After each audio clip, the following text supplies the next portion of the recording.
విద్యుత్ కొనుగోలు ఒప్పందం కేంద్ర ప్రభుత్వ సంస్థ సెకీతోనే డిస్కంలో ఒప్పందం చేసుకుని అదానితో ఎలాంటి ఒప్పందం చేసుకోలేదు. కేంద్ర సంస్థ సెకీ ఎవరి వద్ద విద్యుత్ కొంటే మాకేంటి, దమ్ముంటే సెకీతో ఒప్పందం రద్దు చేయండి. ఊహాజనిత ఆరోపణలతో జగన్ వ్యక్తిత్వాన్ని హననం చేస్తున్నారు.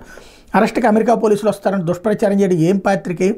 యూనిట్ ₹2.49 సరఫరాకి సెకీతో జగన్ ఒప్పందం చేసుకుంటే తప్ప, అదే సెకీతో యూనిట్ 4.5కి చంద్రబాబు కొంటే ఒప్ప. యూనిట్ ₹2.49 లేని అంతర్రాష్ట్ర విద్యుత్ సరఫరా ఛార్జీలు కలిపి ₹5.73 చేరుతుందంటూ దుర్మార్గంగా రాస్తారా?